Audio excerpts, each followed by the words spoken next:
Futures and options on futures trading involve substantial risk and is not a suitable investment for all types of investors. Past results are not necessarily indicative of future results. When I use the word I in this video, it refers to what I teach in my charting course or what I author in my twice daily oral and written updates. Prices shown on charts and quote boards are in real time and take into account all known activity up to this point in time. And if you'd like to read more of this disclaimer, simply hit the pause key on your video player.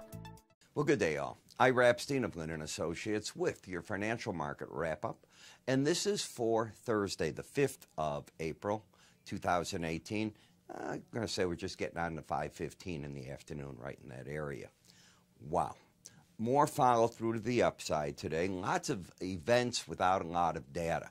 You know, I looked again at the U.S. trade deficit, and it just keeps growing. The president is saying now about NAFTA. First, we heard that Larry Kudlow even said, we're going to have an announcement soon. Everybody's going to love it.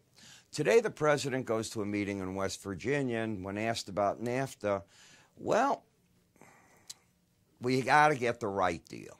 It didn't make it sound like it's right in front of us. And if we can't get the right deal, he's saying, then there'll be no deal at all. It sounds to me like they had another bump in the road. I know that he's trying to make an announcement the week of April 13th, in fact, on the 13th at the Summit of the Americas. I think that he's done enough damage that if he doesn't get something done there, the market's going to look upon that as unfavorable. Now, tomorrow you get the jobs data. Got to keep your eye on that. They're estimating 180,000 new jobs are coming in. I don't think the market's going to look upon anything bearish tomorrow. It just keeps following through at this point. I think it's more about these tweets, the words that we're hearing. Where's the trade deals? How are they going? We'll find out. The president was bragging about his friendship today with the president of China, which is phenomenal. The problem is, I don't know what the president of China thinks about our president. It all changes very fast. As we take a look at the weekly chart of the closes for the week, and it's a wild week, and I know you know that, we are now up on the week about 20 points. So yeah, it doesn't feel like it. I know it doesn't feel like it to me, being in these, if you will, right in the center of this all, but up 20 points. When you look at the chart action, you can see how the market held this break, the way that it held this area back here, and it's trying to get some momentum going. If you go back right to the big break date, remember we peaked out here January 29th, fell all the way down to 25.32.5, and now we've got a pattern of higher and lows, and with yesterday's action and today's good follow-through, you've got higher highs. Okay, that's good. And the market's not looking like it's going to attack the lows of yesterday for a while here. Doesn't mean it can't, but it's not looking that way. When I take a look at moving averages, I understand why the market's starting to stall out. Take a look where the 18-day average is, 2673, let's call it 2674, just to round it up. 2674 to 2699 roughly. They're 2698.70. But you've got a layer of resistance right above you here, 30 points higher. It's not that far away the way that these markets are swinging. And you held the 200-day moving average. I can't tell you how important that is in looking back at it. I think traders were panicked that if we ended the week under that, you'd get waves of selling. I think there was a sigh of relief with that. As we take a look at the Bollinger Band, you had hit it back here. You haven't hit it now for 3 sessions so far, and you're closing in on the resistance with momentum having picked up. No longer an oversold market, coming into a resistance area. That's the best way to describe it. In the Nasdaq, the first resistance is the 100-day average. If it can clear there, then I look for the 18. Is there a trend here? There is not. You have a market with a lower low and a higher high. The bias is still down, just like it is in the S&P, because you're under the 18-day average, while momentum is getting out of an oversold condition. In the Dow, you're out of the oversold condition with momentum pointing up. You've got higher lows, higher highs. So this is the first market that's actually bullish. I'm not saying there's not a lot of risk with it. Let's assume that one bought here at 24,350, the 18-day average. You'd have to put your stop down if you're going to be under the most recent low at 24,361. So you've got the 24,349 versus 23,361. Doesn't sound right to me, but that's where it's at. and I'm sure of it. Yep, there's your low. Coming up, 24,350. You got 1,000-point risk. It's pretty big risk. I mean, at just a few dollars a point, you're in thousands upon thousands of dollars. In the Russell, you're coming into the resistance of the 100-day average and the 18. The one thing you should appreciate, if nothing else, is how these moving averages stall out markets when you approach them, and I think that's the important thing to get from that. I'm not the only person looking at moving averages. In the VIX, I think we were right on that. The market failed, and the option writers, I think they were actually selling calls up here, but they were covering them right now at that 18-day average. That's just my instincts in looking at the chart. In the bond market, you're back to neutrality. So from that run that the market had on the fear of China talk and everything, to all of a sudden it all collapsing once the announcement by China of what their countermeasure would be. And it's not a measure, it's what they would be if we put on the tariffs. You're back to neutral, to the 18-day average of closes. Whereas in the 10-year notes, yields are actually going up again, much more, and you've lost your trend. You have a higher high and a lower low. Dollar index, again, we're right at a point of a breakout possibly to the upside. You're overbought. This is where the market should fail, not break out. So if it breaks out and puts this all in it as a base, it could get very exciting. But I think the pros are betting that when you hit an upper Bollinger Band, they're taking money off the table and they'll wait and see. That's what I think. What about the euro? Let's just turn the dollar upside down, because this is what it's doing. It's in a downtrend, hit its lower band for the first time today. Next support, 122.50.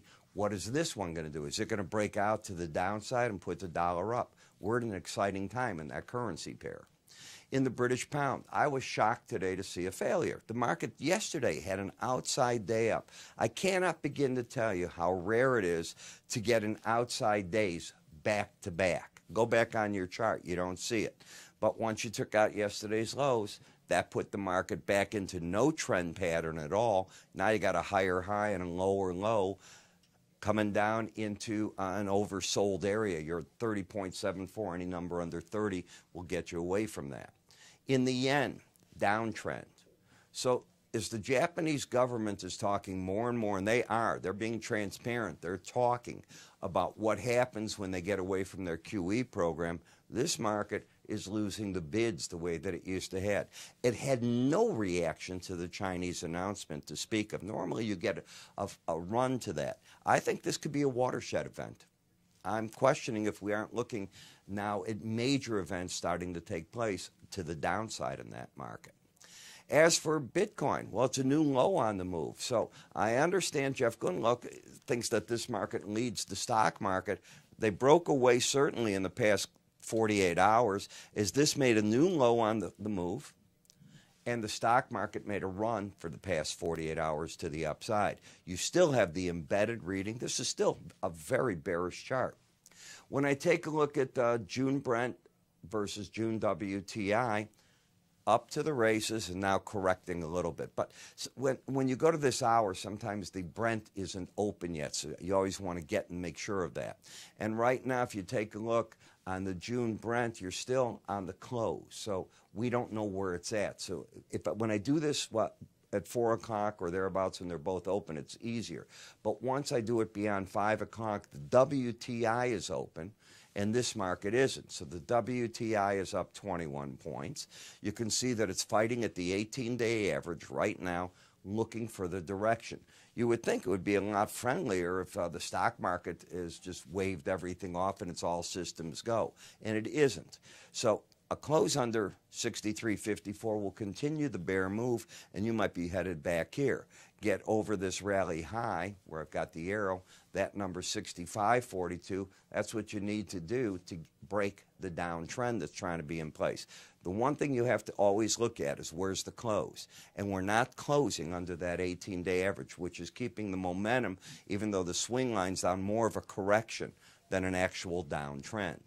In the gasoline market, you're fighting back and over the 18-day average. And what did we talk about? We said that the first support, 18, then the 100-day right under it, and it is acting as that support. seasonally, I know a lot of people start looking at gasoline at this time of the year because often you get those spikes in gasoline prices. The driving season, it's so crazy to say this when we're getting snow in so many parts of the country. You're weeks away from the driving season kicking in, so you pay attention to that. Nat gas, not giving much credence to the idea of all that cold weather. So it's not thinking enough is being used and drawn, and where you're at is that funny time of year. You're just at the end of the point where you get the really cold weather where you need to use it for heat natural gas, and then you go barren after that because you're not hot enough in many areas to fire up all the air conditioning needs. Yeah, I know what's going to happen in the West. I lived out there by Arizona and California. I know what it is. But that's not what I'm saying. The East Coast, which is a major energy train too, is still very cold. So you're getting a market that's got lower highs, higher lows. You're forming a wedge. It's trying to figure out what to do. As you can see on the boards behind me, early start to the market. People are worn out. This has been a heck of a week, I can tell you that. I want to remind you about market information. Where you can get it, you can see how commodity people write for commodity people.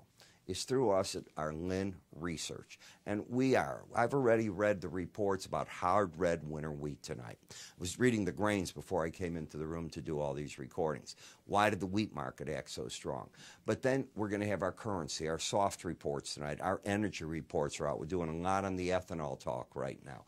How do you get this into your email box? Pretty simple.